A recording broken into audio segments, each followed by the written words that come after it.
Good morning नमस्कार दोस्तों। एजीके triple one channel में आपका स्वागत है दोस्तों। एजीके ट्रिपल चैनल अपना चैनल, हमारा चैनल जो आपको देता है export import knowledge of security का। तो दोस्तों आपका स्वागत है चैनल में। दोस्तों आज का सब्जेक्ट है वर्क प्लेस हरेसमेंट और सेक्सुअल हरेसमेंट। तो दोस्तों आपने देखा होगा कंपनी, बहुत सारी कंपनीज होती है, कंपनी में काम करते हैं, उसमें लेडीज एसोसिएट होते हैं, जेंट्स एसोसिएट होते हैं। तो ये हरेसमेंट कैसी होती है, उसका डेफिनेशन क्या है, हरेसमेंट क्यों होती है और उसके ऊपर कैसे कंट्रोल करना चाहिए, उसके लिए क्या क्या रूल्स एंड रेगुलेशन बनाए गए हैं। तो देखते हैं ये वर्क प्लेस हरेसमेंट होती क्या है। तो harassment is unwelcome and offensive conduct from boss. तो ये हरासमेंट क्या होती है, अनवेलकम ऑफेंसिव कंडक्ट होती है, यानी कि अनवेलकम यानी कि आपको अचानक से आने वाली ये घटना होती है। तो दोस्तों ये किस किस के बीच में हो सकते हैं दोस्तों, तो boss, co-worker, vendor, customer, man women और होमोसेट, यानी कि जो भी आपकी कंपनी में काम करने वाला बॉस है उसके और आपके साथ में जो लेडीज एम्प्लॉय होती है ये उसके साथ हो सकती है। अगर कोवर्कर है आपका उसके साथ हो सकती है, और जो वेंडर आने वाला है उसके साथ भी हो सकती है हरेसमेंट का केस, और उसके बाद में जो भी आपके कस्टमर्स है उसके बीच में भी हो सकती है, और मेन वुमेन होमोसेट, ऐसे जो भी लोग हैं उनमें ये वर्क प्लेस हरेसमेंट या सेक्सुअल हरेसमेंट हो सकते हैं दोस्तों। तो दोस्तों उसका अदरवाइज वर्ड में डेफिनेशन क्या है, is offensive, baiting and threatening, unwelcome behaviour directed at someone based on protected and characteristics including age, race, color, region, sex, gender, initial and occupation। यानी कि दोस्तों क्या होता है, ये क्या होता है उसके ऑफेंस यानी कि थ्रेटिंग ऑफेंस करना, अनवेलकम बिहेवियर डायरेक्टली उसके ऊपर एक बेस्ड ऑन यानी कि किसी के ऊपर डायरेक्टली क्या करना, उसके प्रोटेक्टेड और कैरेक्टरिस्टिक के ऊपर बातें करना, यानी कि एज, उसका रेस, रिलीजन, कलर आदि के ऊपर कमेंट करना, यानी कि ये भी क्या होता है, हरेसमेंट होता है दोस्तों। तो दोस्तों अदरवाइज अदर वर्ड में क्या होता है, वर्बल और फिजिकल बिहेवियर, उसमें वर्बल भी आप कमिटमेंट करेंगे तो भी हरेसमेंट होता है, और फिजिकल बिहेवियर करेंगे तो भी हरेसमेंट होता है। तो ऑफेंस विद जोक्स यानी कि किसी दूसरे के ऊपर जोकिंग करना, उसको अलग नाम से पुकारना, डिमांडिंग एंड रिमार्क्स, किसी को डिमांड करना, मेरा ये काम करने से आपको ये मिलेगा वो मिलेगा, ऐसा करके अगर आपने ये मेरा काम नहीं किया तो आपका पोस्ट बढ़ नहीं सकेगा, ऐसा कुछ भी डिमांड किया जा सकता है। उसके बाद में रिमार्क्स, किसी के ऊपर रिमार्क्स डालते रहना, यानी कि अगर किसी को हरेसमेंट करना है तो उसके काम पे रिमार्क्स डालने, ये अच्छा नहीं किया, वो ऐसा नहीं होता या ऐसा नहीं होता, ऐसा रिमार्क्स डालते रहना। उसके बाद में ऑफेंसिव निकनेम से कॉलिंग करना, यानी कि किसी को अलग अलग नामों से पुकारना। फिजिकल असल्ट, किसी के साथ फिजिकली असल्ट करना। उसके बाद में थ्रेट इनिशियल यानी कि उसके ऊपर धमकी देना कि ऐसा नहीं किया तो ऐसा करूंगा, ऐसा नहीं किया तो ऐसा करूंगा, ऐसे जो भी बिहेवियर होते हैं उसको क्या बोलते हैं दोस्तों, हरेसमेंट। यानी कि वर्क प्लेस में जहाँ पे आप कंपनी में काम करते हैं वहां पे होने वाली है हरेसमेंट होती है। किस किस के बीच में हो सकती है, boss, vendor, customer, men women, होमोसेट, इनके बीच में ये हरेसमेंट हो सकते हैं। और एक वर्ड में होता है किसी भी तरह की गलत इशारे, किसी की तरफ किसी भी तरह से गलत इशारे करना, गलत व्यवहार की टिप्पणी करना, जबरदस्ती शारीरिक संबंध बनाना या तो बनाने के लिए मजबूर करना, शारीरिक बनावट या कपड़ों पर टिप्पणी करना, कामुक साहित्य दिखाना आदि जो भी हरेसमेंट है उसका हिस्सा है, वो सेक्सुअल हरेसमेंट या हरेसमेंट का हिस्सा होते हैं दोस्तों। यानी कि गलत तरह के इशारे किसी और के करना, उसके कपड़ों पे टिप्पणी करना और जबरदस्ती शारीरिक संबंध बनाने की कोशिश करना, ये आदि जो चीजें हैं, या बनावट कपड़ों पर टिप्पणी करना, ये आदि जो चीजें करते हैं उसका सबका हिस्सा क्या होता है, किसका हिस्सा होता है, तो वर्क प्लेस हरेसमेंट और सेक्सुअल हरेसमेंट का हिस्सा होते हैं दोस्तों। उसमें टाइप्स कितने हैं दोस्तों, तो वर्क प्लेस हरेसमेंट के टाइप्स होते हैं वर्बल और रिटर्न, यानी कि वर्बली आप बात करेंगे तो भी आप किसी को हरेसमेंट पहुंचा सकते हो, या तो रिटर्न कुछ लिख के भी उसके ऊपर दे सकते हो, फिजिकली भी असल्ट कर सकते हो, विजुअल और फिजिकली, इमोशनल, ऐसा इसके टाइप से verbal, return, physically, visual, physically और इमोशनल आप हरेसमेंट कर सकते हो। तो दोस्तों इसके लिए रोकने के लिए क्या होता है, हर एक कंपनी में अलग अलग रूल्स होते हैं। तो 1997 में हमारे सुप्रीम कोर्ट ने जो महिलाएं हैं वर्क प्लेस में काम करने वाले उनके सुरक्षा के लिए ये जो 13 गाइडलाइन दी थी, 13 गाइडलाइन दी थी। और उसके बाद में 2013 में पॉस एक्ट एक कायदा स्थापन हुआ और बनाया गया। तो दोस्तों उसका कायदे से रूल से क्या होता है, उसके जिस जो भी संस्था है उसमें 10 या 10 से ज्यादा वर्कर से कर्मचारी काम कर रहे हैं तो उसमें क्या होता है, काम कर होते हैं तो आईसीसी यानी कि इंटरनेशनल कंप्लेंट कमेटी बनाई जाती है दोस्तों। उसमें 50% महिलाएं होती है और बाकी 50% एम्प्लॉयर होते हैं और दोनों में ये कमेटी बनाई जाती है और उसके ऊपर डिस्कशन हो कि अगर कोई ऐसा केसेस होता है तो उसके ऊपर क्या होता है, कंप्लेंट दर्ज होता है तो उसके ऊपर हम वो क्या कहते हैं, जो भी उसमें इन्वॉल्व है उसको पनिशमेंट करते थे।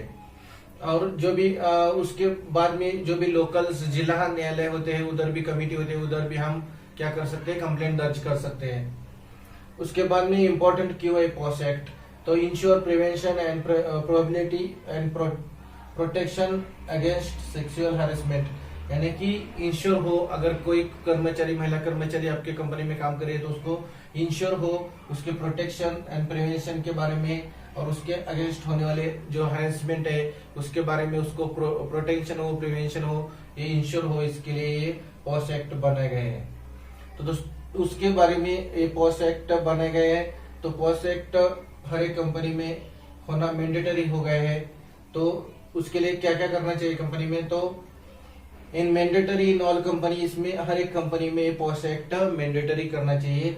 और ट्रेड ईच अदर, हर दूसरे के साथ बातचीत करते टाइम रिस्पेक्टली बात करनी चाहिए और हॉनेस्ट रहना चाहिए, एक दूसरे के साथ हॉनेस्ट रहना चाहिए, न कि किसी का विश्वासघात करना है।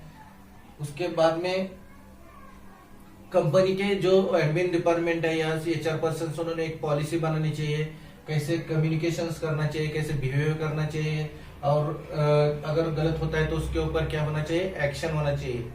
तो हमने देखा भी ये वर्क प्लेस हरेसमेंट कहाँ पे होती है, यानी कि जो भी कंपनीज है उसमें हरेसमेंट होती है, कैसे होती है, तो अनवेलकम असल्ट है, यानी कि इशारे करने से या किसी के ऊपर गॉसिप करने से, टीका टिप्पणी करने किसी रेस, उसका रिलीजन, कलर या तो निकनेम से पुकारने से भी हरेसमेंट हो सकता है। और वो किस किस में होता है, बॉस यानी कि को वेंडर, जो भी कस्टमर्स है, को वर्कर्स है, मेन है, फीमेल है और होमोसेक्सुअल जो भी है उसमें ये वर्क प्लेस हैरेसमेंट हो सकता है। और उसमें जो भी टाइप्स है, वर्बली हो सकता है, रिटर्न हो सकता है, फिजिकल हो सकता है, इमोशनल हो सकता है। तो सुप्रीम कोर्ट ने उसके लिए क्या बनाया, पॉस एक्ट बनाया। तो ये उसके सब डेफिनेशंस देखे, उसमें टाइप्स होते हैं वो देखे। अभी हम देखते हैं इसको रोकने के लिए क्या क्या करना चाहिए कंपनी ने, ये भी देखा। अब आगे हम देखते हैं वर्क प्लेस में होने वाले हरेसमेंट या सेक्सुअल हरेसमेंट से बचने के लिए क्या करें, क्या सावधानी बरसे, तो देखेंगे। तो देखो वर्क प्लेस में कैसे कैसे हरेसमेंट होती है कि एक दूसरे के ऊपर टीका टिप्पणी करने से, किसी के ऊपर कमेंट्स करने से, उसके ड्रेस के ऊपर, रंग के ऊपर, अलग अलग उसके ऊपर कमेंट्स करने से सेक्स हरेसमेंट होती है या तो वर्क प्लेस हरेसमेंट होती है। तो उसके बाद हमें क्या करना चाहिए, तो अगर कोई सुन नहीं रहा है तो आईसीसी में आपको क्या करना है, उसके खिलाफ तकरार दर्ज करनी है। उसके बाद में क्या क्या करना है और क्या क्या कैसे रूल फॉलो करना है आप देखेंगे। तो फर्स्ट रूल है, अगर आपको कोई लगता है कि आपके वर्क प्लेस पर पुरुष या किसी व्यक्ति के कारण आपको असहज महसूस होता है, कर रहे हो, तो सबसे अपने आप को खुद को आगाह करे कि अगर कोई आपको तो बार बार फॉलो कर रहा है, किसके उसके बिहेवियर से आपको लगता है कि आपको असहज महसूस कर रहे हैं आप उससे, कि ये कुछ तो आपको पीछा कर रहा है, ये कर रहा है, ऐसा आपको महसूस होता है, तो आप खुद को अपने आप को क्या करें, आगाह करें, यानी कि उससे सावधान रहने की सावधानी बरते। उसके बाद में अगर फिर भी वह अपनी हरकतों से बाज नहीं आता है, तो अगर वो फिर भी आप उसको एक बार बताने से, अगर कमेंट करने से भी वो बाज नहीं आता है, तो बार बार आपको परेशान कर रहा है, पीछा कर रहा है, तो आप तुरंत आपके ऑफिस के जो आईसीसी कमेटी है उसको शिकायत करें, यानी कि इंटरनेशनल कंप्लेंट कमेटी में आपकी शिकायत दर्ज करें। उसके बाद में क्या सावधानी बरतनी है आपको, अगर मैनेजमेंट उसकी तरफदारी कर रहा है तो अगर फिर भी वो कमेटी के मैनेजमेंट है कुछ भी है उसी की और सब तरफदारी कर रहे हैं तो तुरंत आपको क्या करना चाहिए, वो कंपनी रिलीज करने देने की छोड़ देना चाहिए। उसके बाद में अगर आपको कोई गलत मैसेज कर रहा हो तो उसको क्या करना चाहिए, वो जो भी आपको गलत मैसेज कर रहा है तो उसको स्क्रीनशॉट लगा के सेव करके रखना चाहिए कि ताकि आप किसी के दौरान किसी की कंप्लेंट करें तो आपके पास प्रूफ बने रहे। अगर कोई आपको फोन कॉल कर रहा है और अलग अलग टिप्पणी करना है, टीका टिप्पणी कर रहा है, आपके ऊपर हरासमेंट कर रहा है तो आप उसका कॉल रिकॉर्ड करके रखें ताकि आपके पास सबूत रहे। अपने ऑफिस रूटीन के बारे में, जो भी आपका ऑफिस रूटीन है, कितने बजे आते हैं, कितने बजे ऑफिस टाइम है, कितने बजे ऑफिस से छुटते हो, कितने बजे घर जाते हो, ये सब रूटीन है आपका डेली रूटीन। कब कहाँ क्या जा रहे हो, ये सब आपको पेरेंट्स के और दोस्तों को रिलेशन में बता के रहे, उनको इन्फॉर्म करते रहे,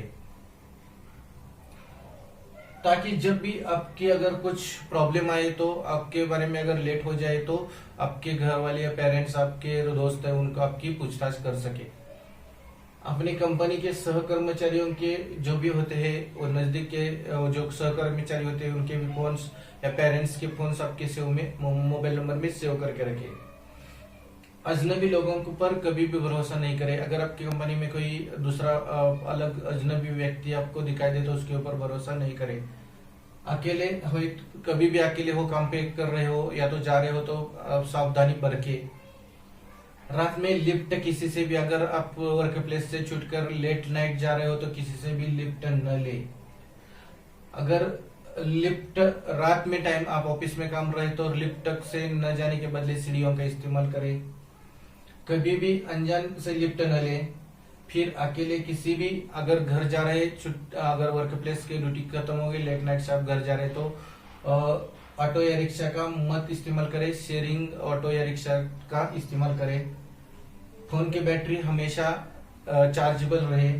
और कोई अगर आपका, अब अगर पैदल नजदीक ही है घर आपका, जा रहे हैं तो अगर कोई पीछा कर रहा है तो अपना रूट थोड़ा चेंज करके देखे। अगर फिर भी वो पीछा कर रहे हैं तो अपने पेरेंट्स या दोस्तों को फोन कॉल करें।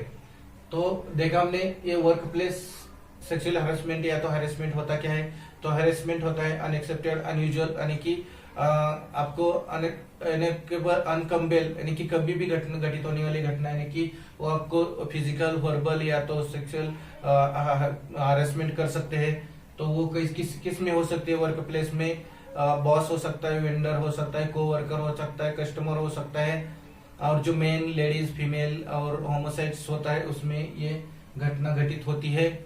और उसके बारे में क्या होता है, अगर इन जो भी लेडीज है उसके लिए जो सेफ्टी रही, उसके लिए 1997 में सुप्रीम कोर्ट ने 13 गाइडलाइंस बनाई। उसके बाद में 2013 में पॉस एक्ट कायदा बना है। पॉस एक्ट कायदा हर एक कंपनी में होना क्यों इम्पोर्टेंट है कि ताकि जो फीमेल्स वर्कर्स है आपके कंपनी में काम कर रही है तो उनके लिए सेफ्टी महसूस हो सके, प्रिवेंशन, और उनके जो काम करने का ये सब एरिया है वो सेफ लगे, उसके लिए मैंडेटरी बनाया गया है। पॉस एक्ट हर एक कंपनी में होना चाहिए। उसके बाद में कैसे देखा हमने कि उसके टाइप्स होते हैं, फिजिकली वर्बली रिटर्न्स होते हैं, तो उसके ऊपर किसी भी गलत टीका टिप्पणी करने से या तो रंग उसके बॉडी कपड़ों पे टीका टिप्पणी करने से हैरेसमेंट हो सकती है। और ये सब देखा हमने, ये कौन सी आपको सावधानी बरतनी है। और आईसीसी जब भी कोई आपको अगर तंग कर रहा है, हैरेसमेंट कर रहा है तो आप आपकी कंपनी के आईसीसी कमेटी में तो उसके खिलाफ तकरार दर्ज कर सकते हैं। अगर वो कोई कंपनी नहीं ले रही है, उसके खिलाफ, उसके साथ दे रही है तो आपको कंपनी छोड़ना चाहिए। अकेले में कभी भी रहे तो सावधान बरतनी चाहिए। आपके मैसेज या तो कोई कॉल कर रहा है तो उसका रिकॉर्डिंग रखना चाहिए, स्क्रीनशॉट निकाल के रखनी चाहिए। और आपके पेरेंट्स के और डेली रूटीन के बारे में आपको पेरेंट्स या दोस्तों को बता के रखना चाहिए। ये सब जो सावधानियां हैं बरतनी चाहिए। तो आज का मेरा वर्क प्लेस हैरेसमेंट का वीडियो आपको अच्छा लगा तो उसको शेयर कीजिए, लाइक कीजिए। आपने मेरा वीडियो देखा इसके लिए धन्यवाद। जय हिंद दोस्तों।